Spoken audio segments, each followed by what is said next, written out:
Welcome to Bookish Mind, Season 09, Episode 10.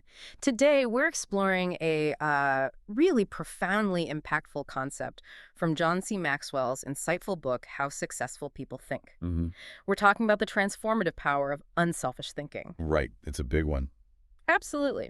So, for this deep dive, our mission is really to move beyond just, the surface level idea of being generous.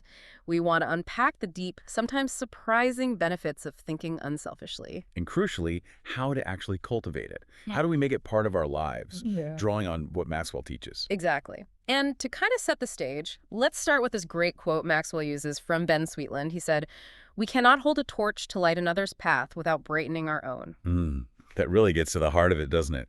Maxwell's challenging us here. I mean, sure, lots of ways of thinking can lead to what we typically call success, personal wins, maybe financial gain. Right, the conventional stuff. But unselfish thinking, that offers something different, maybe something greater. It can genuinely reshape what success even means to you. It pushes beyond just me into something, well, bigger, more resonant. That's a really powerful distinction. So it's not just about, being nice. It's a strategic way to engage with the world, and it transforms things. Precisely. Okay, let's unpack this. The source, Maxwell's book, jumps right into some pretty compelling benefits.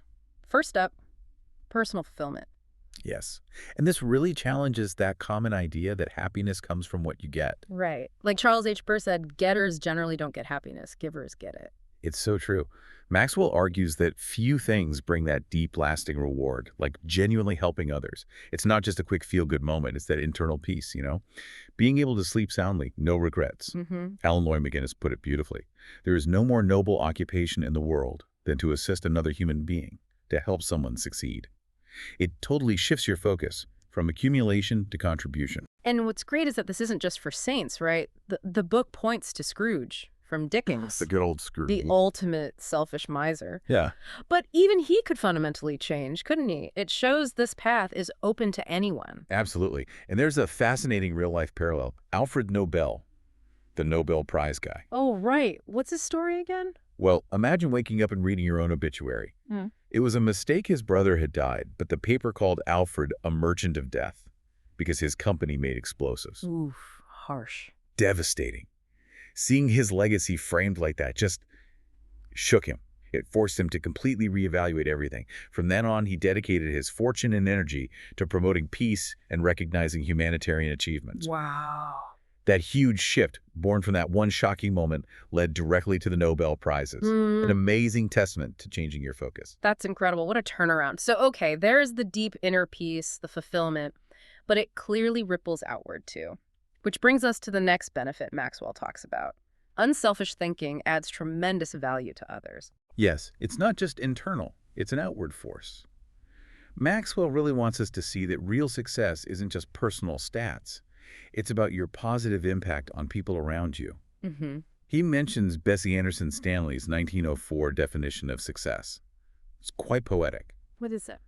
Things like, success is someone who has left the world better than he found it, who has always looked for the best in others and given them the best he had. That's beautiful. Isn't it? It perfectly captures that idea that true living really starts when you get outside of yourself and make a contribution to others.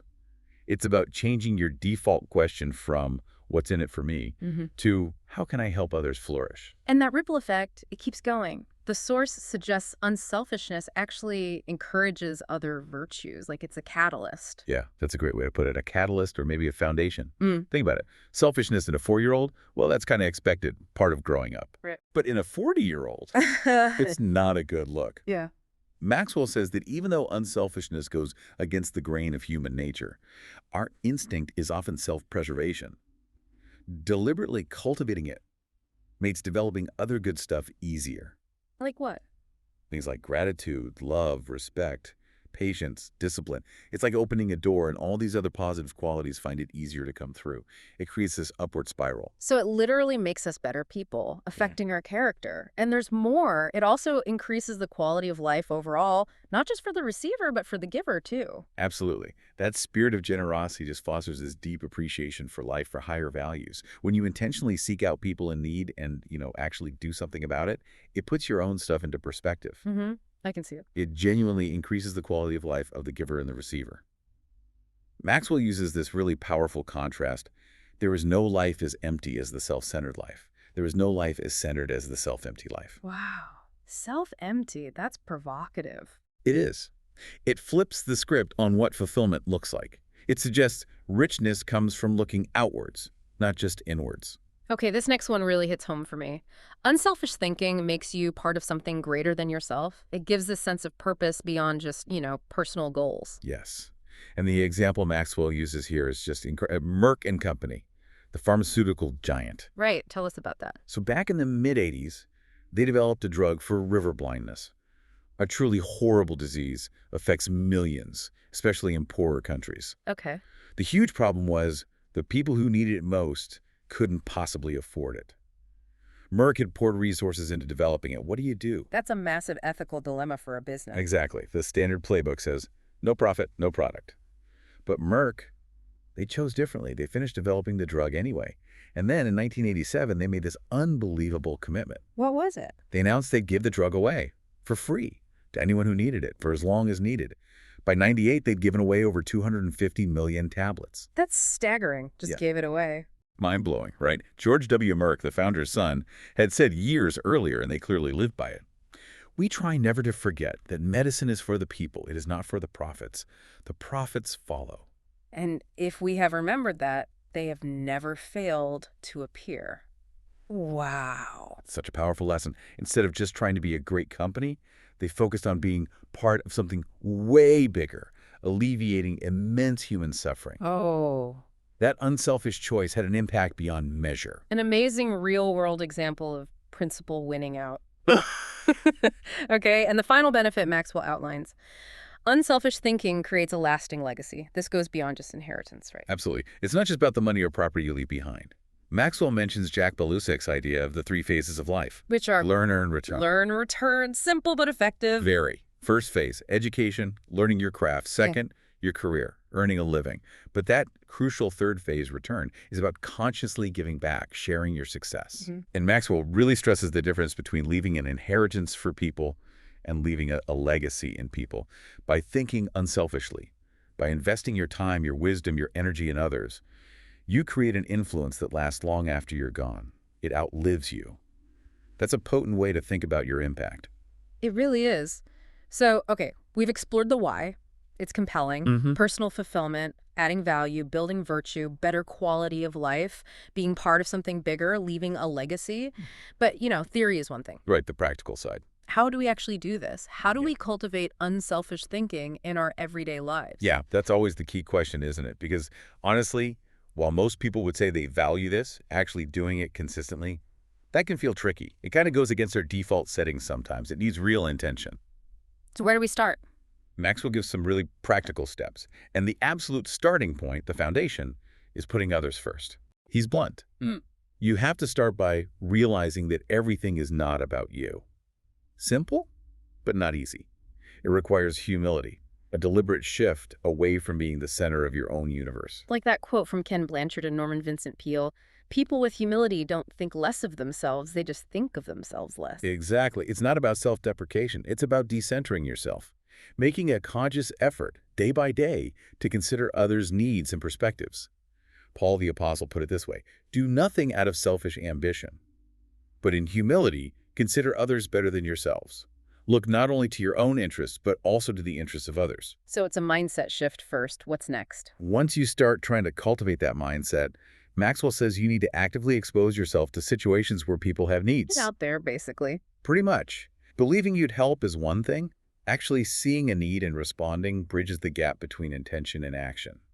You have to put yourself in the path of need. So like volunteering, donating.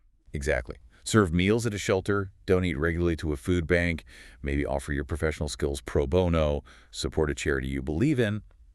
The specific what matters less at first than just doing it. It's about building the habit of thinking and acting like a giver.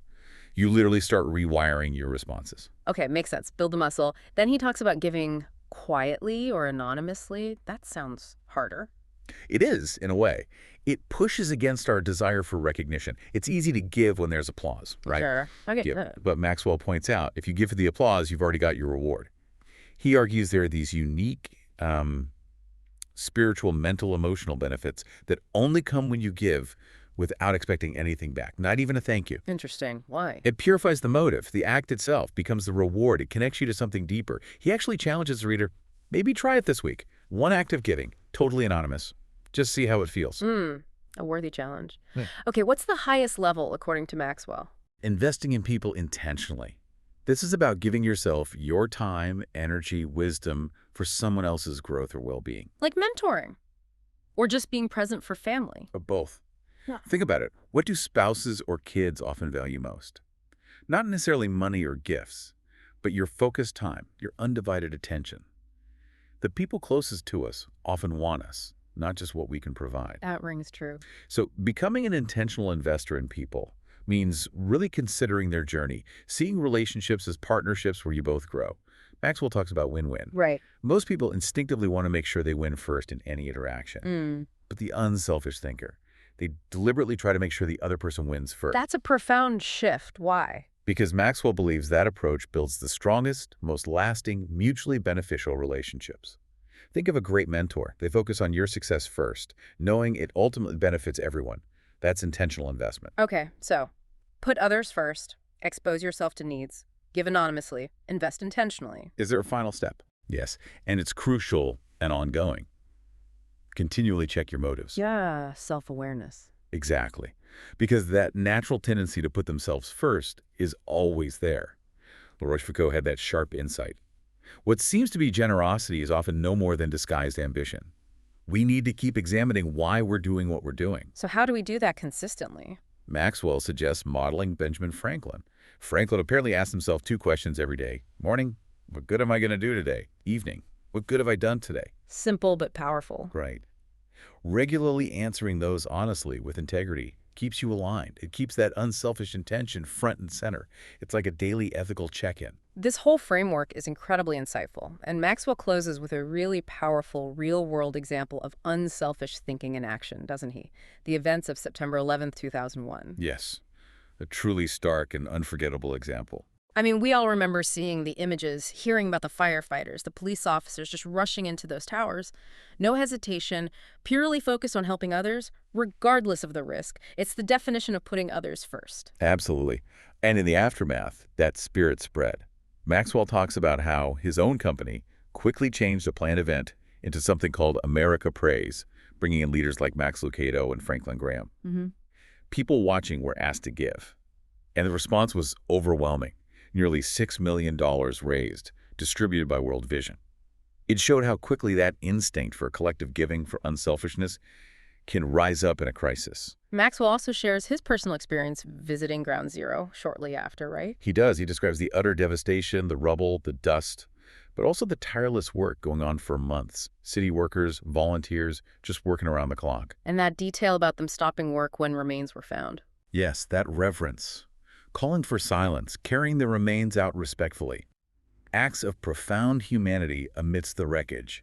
He even mentions being asked to pray with workers, just a small moment of connection. It's incredibly moving. It really brings home that Horace Mann, quote, Maxwell includes, "Be ashamed to die until you have won some victory for humanity." Wow. Obviously, most of us won't face situations like 9/11 firefighters, but the principle holds. We can all find ways to give to others. We can choose to be unselfish thinkers, put others first, add value, collaborate so they can achieve more than they thought possible. It's about finding those everyday victories for humanity. This has been such a valuable deep dive. It really underscores the huge impact of unselfish thinking. It touches everything from our own fulfillment to the legacy we leave. It's clearly more than just a nice to have. It's fundamental to a truly successful and meaningful life. Which leads perfectly to a final question Maxwell poses, something for all us, including you listening, to really reflect on. Am I continually considering others and their journey in order to think with maximum collaboration? That's a powerful question to carry with you. Am I truly considering others to collaborate effectively? Something to mull over. We hope this exploration has given you valuable insights and encourages you to keep learning and growing.